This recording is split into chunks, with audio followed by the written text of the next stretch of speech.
అలాగే చూసుకున్నట్టయితే ఈ యొక్క వృశ్చిక రాశి వారికి సంబంధించి దశమ నవమ స్థానాన్ని విషయాల్లోకి వస్తే కేతుగ్రహ సంచారం 9వ స్థానంలో కేతు ఎప్పుడు కూడా దూర ప్రాంతాలు ప్రయాణం చేయడం, ఇష్టం లేకుండా ప్రయాణం చేయడం, ఇలా ప్రయాణం చేసినటువంటి ఆ యొక్క ప్రయాణంలో ఇబ్బందులు కూడా కలిగేటువంటి అవకాశం కనిపిస్తూ ఉంది. అష్టమంలో ఉన్నటువంటి గురువు సప్తమంలోకి వెళ్ళడం వల్ల కాస్త ఉపశమనము ఏవైనా సరే కలిగేటువంటి అవకాశం కూడా కనిపిస్తూ ఉంది.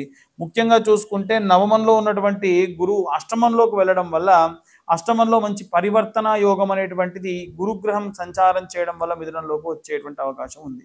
ఇవన్నీ కూడా ఏంటంటే మనం గోచార రీత్యా చెబుతున్నటువంటి విషయములు.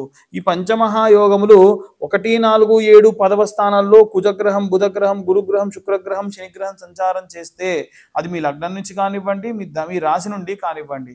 కాబట్టి రాశి నుండి ప్రామాణికంగా చూసుకునేది గోచారం. కాబట్టి ఈ గోచారాన్ని లెక్కలోకి కాదండి, డీటెయిల్గా జాతకం కావాలనుకున్న వాళ్ళు మీ పేరు, మీ date of birth, time, place ఉందనుకోండి, ఇంకా మనం అద్భుతంగా చెప్పొచ్చు. ఇక ముఖ్యంగా చూసుకుంటే ఈ జాతకం చెప్పించుకునే వాళ్ళు పేరు మాత్రమే అడిగి జాతకం చెప్పమంటూ ఉన్నారు. అది కుదరదు. ఖచ్చితంగా మీ పేరు, date of birth, time, place ఉండాలి. అప్పుడే జాతకం గురించి డీటెయిల్గా చెప్పొచ్చు.